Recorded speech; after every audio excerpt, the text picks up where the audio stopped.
This is the Our York Media Podcast, an audio and video production that features the good news makers of York County, Pennsylvania.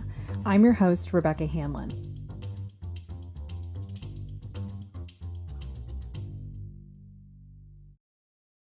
I'm sitting down today with David Smith of Ironic. Thank you for being with us today. It's a pleasure. So before we get into our conversation, we're going to thank today's sponsor. Today's episode is sponsored by People's Bank. People's Bank is more than just a community bank. They're different. Their name says it all. People first, bank second. They focus on providing local, personalized services to all of their clients and building lifelong relationships. They've been serving the region for over 155 years and are committed to their mission of being community builders by helping their clients, like David Smith of Ironic, achieve their dreams. Learn more at www.peoplesbanknet.com. So, Dave. So you were just starting to tell me a little bit about where you're from, where you were born. Let's take it from the top. So where were we? All right. Born and raised Newport Beach, Southern California. My mother worked for Jack Daniel's Distillery, so I kind of became a bourbon brat, so to speak. Oh. And from California, it was Illinois, Chicago, then it was Rhode Island, Baltimore, Delaware, Ohio. Wow. You know how it goes. Yeah. But from Rehoboth, I moved to York. Okay. So that was the most recent location. About what time frame was that? This was 2014. And what brought you here? A condemned building. Draws a lot of people. Oh, absolutely. Absolutely. So we have this condemned building, and actually, let me back up for a second. Yes. We own this building. And upstairs on the second floor, it was kind of like our treehouse, our fort, so to speak. Didn't have any hot water. You know, it was a fort. It was a weekend getaway from the beach. And then downstairs was a vinyl shop with no records. They never paid their rent, so I don't know what was actually happening down there. But they were trying to get tobacco items, so they tried to go back to the city and get a permit. The city came in and condemned the building because the parapet above was at a 30% angle, so it was falling into the building. Wow. Okay. So they condemned the building. And of course, Steve, my partner, got extremely upset and said, you should just give the building back to the city. Yeah. And I was like, you just don't give things like that to the city. So at that point, we kind of both didn't like our cushy jobs, so we thought we'd quit our jobs because that's what most people do, right? Yeah. And we moved to our little tree fort in York, and we decided to take this condemned building, renovate it, bring it up to code. It took us about 4 months. All the windows were boarded up. Yeah. We lived on the second floor, even though the city doesn't know that. Okay. They might now. I'm sure they do probably now. do. The history's been long going, so I'm sure they do know that. And that's history. You can't get back on history. Right. And so we opened this art boutique. We wanted to be a thrift shop with art, and that's kind of how it all started. But of course, we added more and more and more and more and more. So what were your cushy jobs before? Our cushy jobs. Steve worked for Lowe's in the executive. I don't know what he did. Okay. And I was a landscape designer for a big firm in Delaware. Oh, okay. So I did that for about 15 years. Great position, burnt out, just wanted something new. Different. Okay. Mm-hmm. So what was for you kind of the big difference in moving from being at Rehoboth full time to now being in downtown York in a pretty rough shaped building? In a rough neighborhood. Sure, yes. Yeah, it was very, very different. First of all, it seemed like when we got to York and we opened up our store, York was just very open-handed. It seemed like they were looking for someone to spearhead their revolution that started in 2014. Which actually happened on the other side of the creek, more downtown. Yeah. Josh Hankey, Phil Gibbons, they started this revolution. I didn't know it was actually happening with the renovations of downtown York. And we were on the west side in WeCo. So we were starting our own revolution. Kind of became a little competitive there, but whatever. So we just kind of were a part of this revolution. We didn't know we were a part of a revolution. And it seemed like everybody really embraced us. And when things were happening, it seemed like the universe kind of opened up for us. When we had this art boutique, we didn't sell any art. We sucked at it. That's when we added coffee. Okay. So we added a kitchen, so to speak, for coffee. Creative York was renovating their gallery. They had a kitchen in the back. They called us and they said, hey, do you want the kitchen cabinets? So we went and got the kitchen cabinets. Okay. We already drywalled the kitchen, not even knowing it was going to be a kitchen, but the cabinets fit perfectly. Wow. I mean, within 1/8 of an inch. So we're like, this is kind of weird. Is this telling us something? Yeah. And then somebody gave us a deli case, and then somebody gave us counters. And so all this stuff just kind of clicked. Yeah. And the Westchester Mall, I think is what it's called. I'm not from York. They were closing. And so we got all this goods, I would say, display cases and stuff like that. Yeah. It just seemed like we supposed to have been here. We supposed to have been doing this. And we were here. Yeah. And it was a very slow process. I think that's when you and I met, bringing us coffee cups, trying to get our business, which, of course, we were broke. We couldn't afford any of that. And then Mr. Appel got a hold of us, and he knew what we were trying to do. So the coffee was slow. It's a very slow process, especially for older people like us that know nothing about social media. It was kind of old school, word of mouth. Yeah. But once again, it looks like York was looking for a beacon of hope, and we were that little beacon of hope on the west side.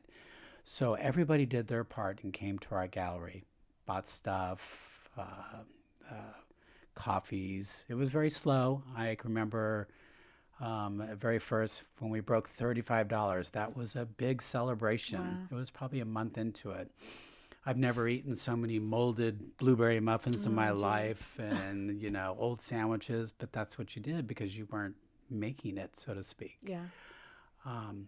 At any point, did you think, why did we leave those cushy jobs? Oh, all the time. Yeah. All the time. Especially when you looked at your bank account and it was dwindling and dwindling.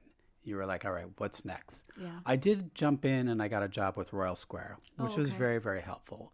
Because when we were doing renovations, I could pull some of the contractors out. Okay. I learned how to do stuff. I kind of learned the ropes of how the city worked through Royal Square. Okay. I found out it's best to do your work at night or on holidays. Okay. Taking notes? No, don't take notes. Don't do what I did. You will get caught. But yes, all the time, I always think what we're doing in York. Yeah. But then I have to go back to, it seemed like things were happening for a reason. Just the kitchen cabinets fit perfect. Yeah. So I was meant to be at York. I don't know why. I brought a lot of crazy to York, Yeah. We had the coffee shop, and then we branded WeCo, and we added creek fires, and we brought pedicabs, and we did a birthday bash on Market Street for 550 people with a golden ticket and candy. Crazy. I think York needed crazy at that moment. And I was the person to bring it, I guess. When you were first starting out, you started what you did because you saw a need for something like that, right? For the art gallery and... I think it was more stubborn. You just wanted to do it? I wanted to do art. Steve wanted to do thrift shop. It was going to be called Picker's Thrift Shop. Okay. But we thought that just sounds like two old gay men like trying to open an antique shop type of thing. So we came up with the word ironic. Okay. And which is a great branding name because I think people like to say the word. It's always on the tip of people's tongue. And I forgot what the question was because I just went on a tangent there. Did you have the idea that you were going to fulfill a need with that? But you kind of were just doing your own thing. Well, yeah, we're kind of doing our own thing. Yeah. Just kind of being stubborn about it. Yeah. Did you hit a moment when you felt like you got a good stride? Like it wasn't just the cabinets fitting, but there was revenue coming in, or you felt like you had kind of gotten to a point where, okay, this is going to be pretty good. I'm still waiting for that moment. Okay. All right. Fair enough. It is York. There's only so much people in York. Right. There's more restaurants, there's more coffee shops that are opening. So we all share the same revenue that's there. Yeah. We need more business that comes into York. I know that there's a lot of things going on in the Northwest Triangle. I mean, we need more businesses. We need more apartments downtown to help all the merchants in the area. Yeah. So I think we're all chasing after the same dollar. We just need more dollars to come downtown. Around. Yeah. Okay. What was the relationship with Louis Appel? Because I don't know if I've heard that before. So the relationship with Louis Appel is Tim Fulton. I don't know if we can drop names, but we are now. We're doing it now. Right, exactly. Hi, Tim. He came into our shop. He knew what we were doing. We were kind of making that little West End neighborhood clean. We cleaned the trash up. Yeah. The neighbors didn't know each other, which we thought was really weird. Coming from the South, we say hello to everybody. Doesn't happen here in York, but we're changing that. Yeah. So the neighbors started meeting each other. People were taking pride in their outside of their house. They were picking up trash because we were picking up trash. Yeah. Stuff like that. And Louis Appel kind of found out what we were doing. So there was this building across the street, which was 101 North Newberry, which became it was called The Rooted. It became an art gallery. It became an ice cream shop. And today it is actually Cornerstone Barber Shop. Mm-hmm. But that building was being condemned, and it was going up for auction. And of course, Steve mentioned to Tim Fulton, like, oh, I would like to buy that building. So Mr. Appel found out that we had an interest in that building. We got a phone call, was told to come in. Oh. We met him. He said, bring a proposal. We brought a proposal. He said, how much money do you want? We said, we want this dollar amount. Yeah. He said, do you want the check today or do you want to pick it up tomorrow? We're like, is this really happening? Wow. Is this too surreal? So it was a loan. It wasn't a gift. It was definitely a loan. And so that helped us purchase across the street. So at this moment, we knew to help Ironic, we needed to bring some other elements to the neighborhood. So that's when The Rooted started, which was another gallery. Yeah. There was an apartment in the back. We lived on the second floor after we moved out of Ironic second floor. Yeah. Because we thought we were going to be bigger and needed more space. Okay. And of course, that was probably a little premature, about a year, so to speak. And Steve always gets on me all the time, like, oh, that was a little too soon, but whatever. So Mr. Appel was that angel that just kind of helped us out a little bit. Without having the context of like having been in York for a long time, did you really know who he was? Did you get a quick lesson? Had no clue. Really? No clue at all. After we met him, the surreal meeting that we had, I kind of figured out what was going on. Steve kind of had an idea who Mr. Appel was. It was just an idea, but he was definitely the beginning of the revolution in York. He was one that helped so many people. Right, yeah. And the more, after his passing, you would hear all these great stories of what Mr. Appel did to people like us to help us out. So he helped us out with 101 as a loan. We paid that back. Then Gusa Property, which was a couple doors down, came up. He gave us a loan for that. Okay. We paid that back. So even though he passed, we still wanted to pay our loan. Yeah. And that kind of what helped the West End, which would be the little village of WeCo, which we never branded. We always thought we would, but not knowing social media really doesn't help branding something. Sure. So he was just kind of a little catalyst. Him and Jody would come into the store all the time, eat chicken salad.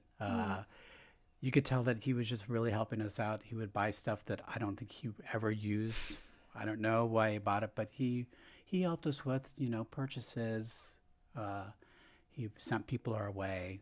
Yeah. He was just an incredible person. Never wanted credit for anything. Right. He was always in the background. Probably talking about him. He's probably like shaking his fist right now from heaven. Like, what are you doing talking about me? So that was a true gift. Once again, it seemed like we supposed to have been here because that did happen. That's cool. Kitchen cabinets, Mr. Appel. Fell into place. So how far into it were you when you guys decided to open Ironic Squared, which is your smaller location right off the square downtown? So we were in our original location for about 2 years. Okay. And when One West opened up in Iron Horse, and there was this little cubby hole of a place, and I heard that everybody downtown was looking at it, and nobody could figure out what was going on. And Steve and Dave thought, okay, let's get a stab to it. So there was actually, it's called the Fresh Food Fund. Okay. It actually was through the city of York City, and People's Bank. They collaborated together, so the city put up the collateral and People's Bank funded the loan. Oh, okay. Otherwise, Ironic Squared would have never happened. It was a little bit of money out of our pocket, which we kind of scraped together. We really had no right mind to actually open that location because we really weren't ready for it. Okay. I don't know why we didn't say no, but we didn't. Okay. So we opened this little coffee shop. It was a carry-out window. It was the first carry-out window in the city of York, which was huge for little York. And we just kind of took it from there. Today we launched our breakfast sandwiches from that location. Yeah. So we've been in it for 2 years. Okay. We have not paid our whole loan off with People's Bank, but that was nice that the city put up the collateral. Yeah. So it was kind of meant to be for that part. What other things have you tried over the years? A lot. I'm sure you're not through the list. Well, you would try different items. Okay. You know, you're still looking for your hook, so to speak. I want somebody to leave the Ironics and come back and like, gosh, I really want that chicken salad because I'm craving the chicken salad. Yeah. I haven't found that yet, what people are craving for, but we've tried 1,000,001 things. We have Nitro Cold Brew. We used to be the only person in downtown York, but across the street we have Prince Street Cafe. Sure. So now they have Nitro. Yeah. Lavender Cold Brew, which is huge. Okay. That's kind of a girl's drink. Hate to say it, for all the guys that drink it. Now they know. Yeah, now they know. Yeah. So we keep trying to find the item that keeps bringing people back. Okay. I know Ironic keeps bringing people back because of Steve and Dave, and that we're so connected with the community, and we're a connector for the community. There's that part, but I want people to come to Ironic for not Steve and Dave. I want them to come back for something else. Okay. Still searching for that. Even though it's a great space, maybe people do come back because it is a connector. Yeah. Have you gotten any better at selling art? Yes, we have gotten a little bit better because we have so much of it. Yeah. I mean, and I know it changes out. it changes out all the time. We have 265 local York County artists that hang their art there. That's cool. Comes and goes all the time. Artists, at the very last minute, like, oh, I got a show. I'm going to take 10 of your pieces. And it's like, oh, great. I got 10 blank spots in the cafe. But next day, another artist comes and they have a bunch of stuff. So Ironic just keeps flowing. Okay. We have a great socks over there. I'm not going to tell you about the socks. You'll just have to come and see the socks. But we sell a lot of socks there from Blue Q. And 1% goes to Doctors Without Borders. Oh, okay. I didn't know that. Yeah, so we have one vendor that brings all this crazy. Not that it's not crazy enough, crazier. Yes. You've had other initiatives. You mentioned some of them, Creek Fire, pedicabs. I'm sure there's other things that probably didn't even make the list. Why do some of those extra things? It was all about bringing awareness to WeCo. That was kind of our mission. With Downtown Inc. and Gavin Advertising, they branded WeCo. And for somebody that doesn't say no, and that would be me, they decided to make me chair of WeCo. Had no idea what chair was. Yeah. So I got into this. Sunny, who was the CEO of Downtown Inc. at the time, she had left, so it was all up to me. We found that you could get grants and funding to do some fun things, and that's when we started branding with Creek Fire. Okay. Which I really think has helped, knowing that there is a creek that comes through York. Yeah. It's a beautiful body of water, even though it has past history and it smells. I've never smelled it, but whatever. Yeah. I mean, I smell, but I don't smell it. So bringing awareness to our creek has really helped a new project that's coming up on board. So hopefully that will help. Yeah. So I think things happen for a reason. The Creek Fire was a great event. We had, it was every fourth Saturday during the summer. It was for the community. When there was an ice cream shop, we bought ice creams for all the kids. Yeah. We would have water wars there. We would have kayaks. So kids that have never been on the water before, to them, it was amazing. That's cool. And kayaking on the Cadorus in the middle of the night is kind of creepy, but it's kind of fun because you feel like you shouldn't be there. Yeah. And then, of course, everybody loves to burn stuff. So, we had 3 fires floating in the creek, and it just became a good community event. We usually have live music. Couple hundred people would show up. Once we did the Whiz there with Cal Wary, we had about 800 people show up. Wow. Yes. So I only cried 5 times, which is pretty good. Okay. And so that, once again, that really helped put us on the map. Yeah. York had its 275th birthday. So I connected with Wolfgang Candies. They made a candy bar for us. We put, now I can't even remember how many golden tickets, but we did 300 golden tickets and 3,000 candy bars. Yeah. And we sold them in the downtown locations. We sold 3,000 candy bars in 2 weeks. Wolfgang was wondering how we did that, but once again, it was a frenzy. Yeah. Then we had one long table down Market Street, the 300 block. Life Path Ministries helped us do the food. We served 500 people on the hottest day of August. Yeah. It was hot. I was serving cake with my hands. It was a great event. It was crazy. Yeah. So, once again, so little things like that just help brand WeCo. WeCo is supposed to be there for the merchants. Yeah. But there's not a lot of merchants at the moment in Sure. WeCo. There's a handful of us. There's 20 of us. Yeah. It's not like Royal Square where you can go from one shop to the next. Right. We're kind of spread out. But we are a great merchant area because we're a little bit different. Yeah. Have you been disappointed in how some things didn't turn out maybe the way they expected? No. No? No, not really. Because I always look for the positive in everything. So if there was a negative, I'm looking for the positive in it. Okay. So that's just the way I think. Yeah. Now, if you could ask Steve, Steve could probably give you a long list of what Okay. didn't work. So you and balance each disappointed. other. Oh, absolutely. No, I don't listen to him. Right, Steve? Just brings you down. But no, there is no disappointments in WeCo. Okay. So what do you envision as being next? You always have something. No, I don't have anything next. Really? We just did 10,000 acts of kindness. Yes. Okay. Let's talk about that a little bit. Oh my gosh. Because that was a pretty big deal. That was a huge deal. Yeah. So we first launched this with Joan and Ramona. And so when we started out there selling this idea, people thought we were crazy. And a lot of people funded us because it was the craziest thing that people thought about. Powder Mill Foundation, they were our seed money. Yeah. Jody thought it was great. But it was just so crazy. People were kind of stand back at it. We minted 12,000 coins.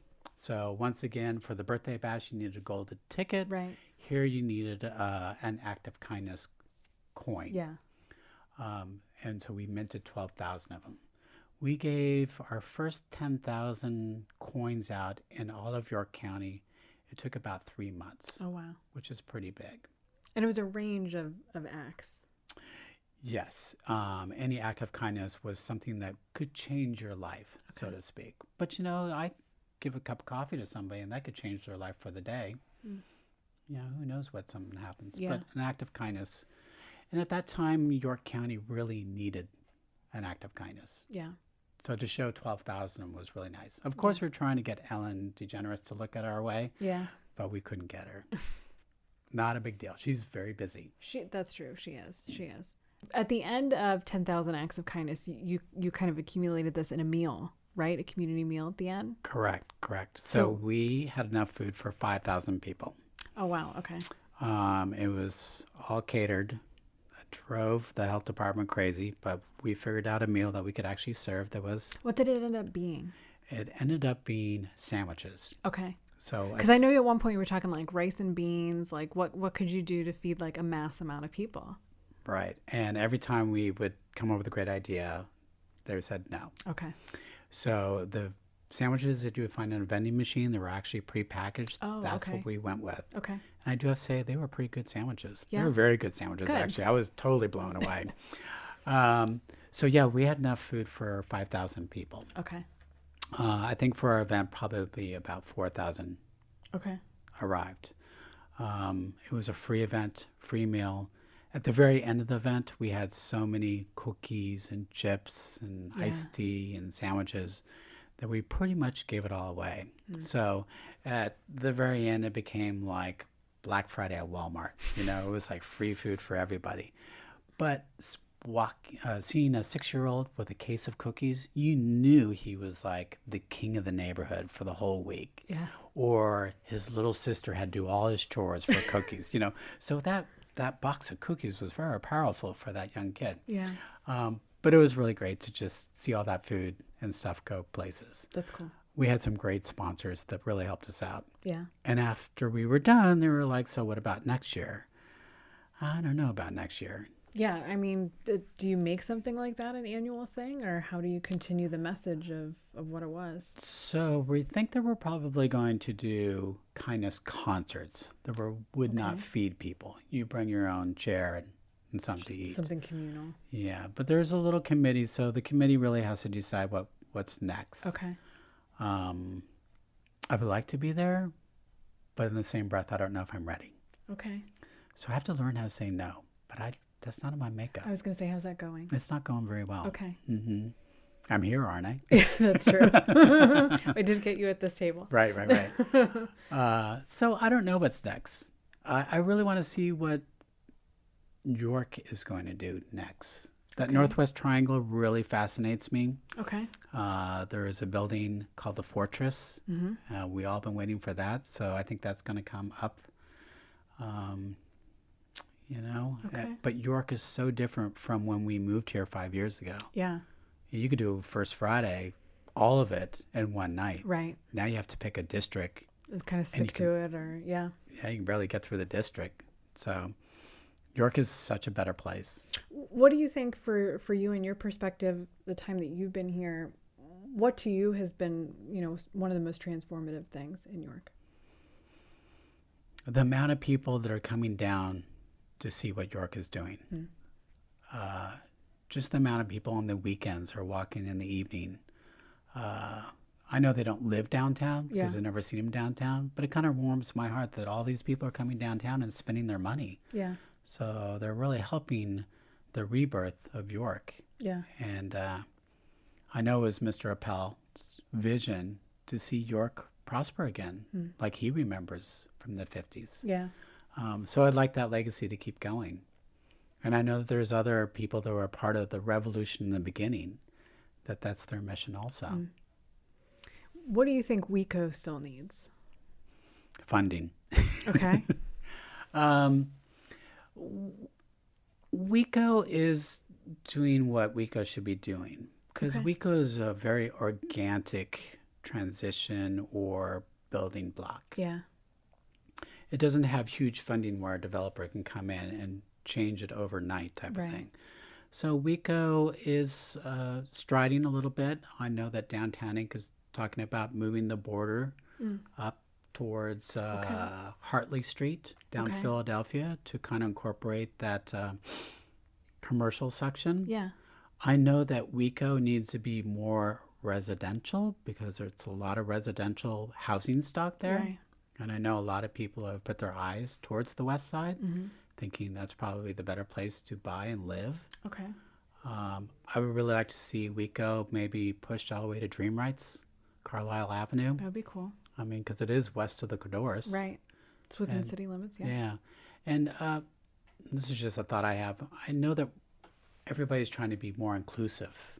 And right now, York is very fragmented. We have Royal Square, we have Market, we have WeCo. Why can't we just all be York City? Instead we all these pockets again. Yeah. Sure, if we were DC, I could see that districts and pockets make sense because Right. it's a bigger area, but we're just little York. So do you regret the WeCo branding in that regard? No. Okay. But I think it needs to be bigger. Yeah. So whatever just a I just few said, I'm blocks. just kind of like back spinning now. Like, oh, yeah, no, it should be this. No, it should be that. Yeah. Well, but that would, if you expanded just the neighborhood of WeCo in what people currently consider to be that, you're already getting into some of those neighborhoods that are often left out of the conversation. If you go the whole way to Dream Rights, can you imagine the people who aren't normally part of those conversations or activities? They're now encompassed in part of that. Correct. And I do think that WeCo needs to be its own main street. Okay. Where Downtown Inc. is its own entity. Yeah. There's that beautiful Cadorus. I mean, water has divided nations. So I think that WeCo should be its own entity. Okay. So it could find its own funding. So it could fund all the way to Carlisle Avenue, Salem Square. Yeah. That area where we could be more inclusive. I know that some great things happen on the west side with April Kohler. Yeah. I mean, she's done some great festivals. And so being a part of WeCo, I go to those festivals first before I'd ever go to Downtown Inc. because that's my community over there. Yeah. Even though it's still York. Right. But yeah, the west side does need a little help. Yeah. Sometimes just being on the other side of the water, your needs are different than any other, neighborhood's needs might be. Correct. You're made up differently. And when we first came to this area, we always looked at downtown for our business. Yeah. And we were just looking in the wrong direction. We should have been looking the other direction, to the west side. Even though we still have a lot of business from Downtown Inc., now we're kind of focused on the west side Okay. because of that body of water. Yeah. That's exciting. It is exciting. Yeah. Move in different directions with it. Yeah. But we need more members for the WeCo. Okay. We haven't had a meeting in a while because it was just me and a couple merchants. And so we're like, we can do all this by email. So why are we staring at each other? So more people get involved. Okay. I know that Royal Square is now on the west side. Yeah. They have a great, they renovated the doll building. That's beautiful. We have CrossFit. We have escape games. So like all these businesses that were on the other side of the creek are moving to the west side. So that whole shift is happening. We're just not aware of it. Okay. The organic shift. Yeah. That's interesting. So we've talked a little bit about, new things that you're doing or not, at this point, not too many exciting things on the horizon. Well, after I leave here, that's what'll happen. You're going to start coming up with things in the car as you're driving down the road. Probably.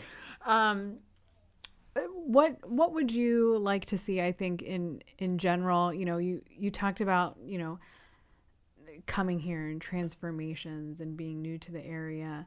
I know that you continue to collect properties that, you make new and kind of put your own mark on. What do you think other people could do to kind of help be part of that? I think anybody can take care of their front yard. I know that a lot of people downtown York, they don't go out their front door because their car is parked out back. So if people would just walk out their front door, see what their front of the house looks like, maybe scrape some paint off, maybe pick up the trash, pull some weeds, really evaluate what your house looks like on the front would be a huge help for everybody. Cutting down trees that are dead, just having some pride. Meeting your neighbors is huge. A lot of people don't know their neighbors in York, and I just don't understand that. Yeah. I think you should know everybody. What if you need help? You're just going to yell at somebody, and they're going to look at you like, who's that?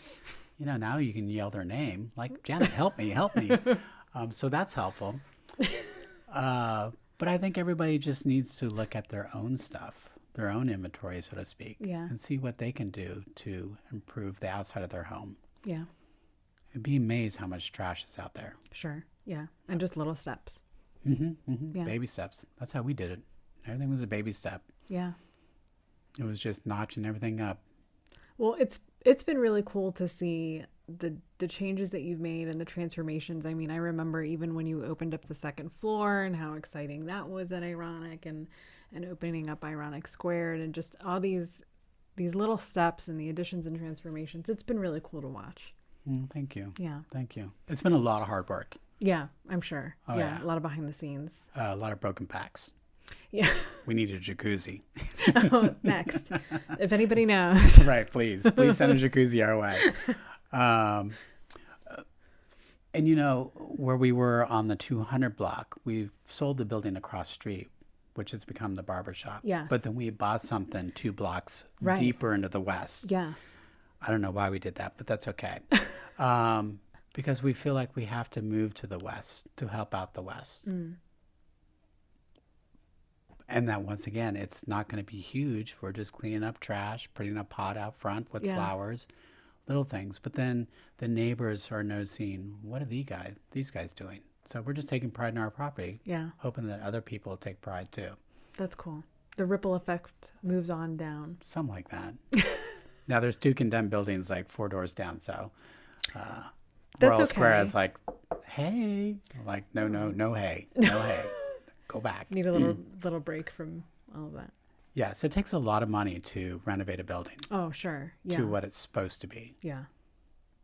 Yeah. And now people know who you are. So maybe even if you are working in nights and weekends, I knew you were going to say that. they're going to find you. Right, exactly. And I don't do that. Yes, sure. Don't do that. Yeah. 5 years ago, yes, you could get away with it. But now the city's more on top of it. They have more people working for them. So that's great.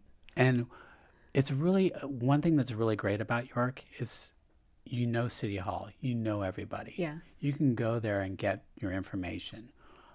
Or you can say, hey, why don't you come help me? And they're there to help you. Yeah. So it's nice to know the mayor by first name and the building permit guy and all that stuff. Yeah. And so these people really helped us in what we were doing. So it's not that I didn't do anything that I didn't supposed to do. Right. I always got the blessing from everybody. Yeah. And you got there. I did get there. I can't believe I did get there. Yeah. It's neat to look back on. Once again, I think the universe needed it. Yeah.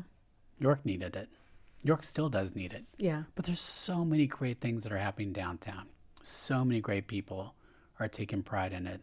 So many people are moving their businesses downtown. Yeah. It's just really amazing. That's cool. That's And you very feel nice. it. Yeah. And people come to the shop all the time and they're moving there.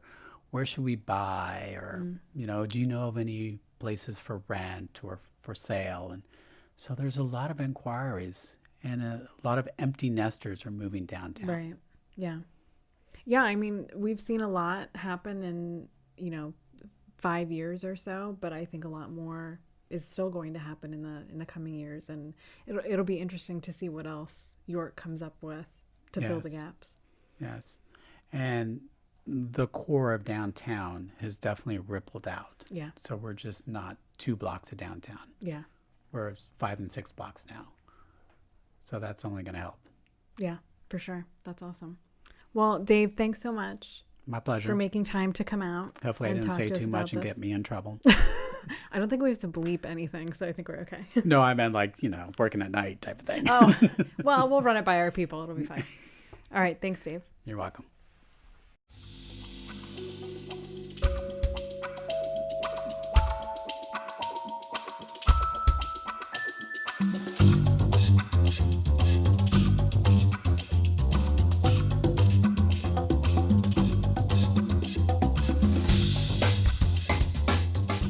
Thanks so much for listening.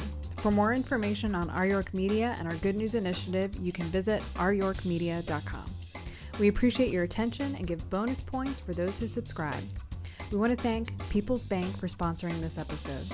The Our York Media podcast is produced by Will Hanlon and Ken Brueggemann. I'm Rebecca Hanlon. Thanks so much for listening.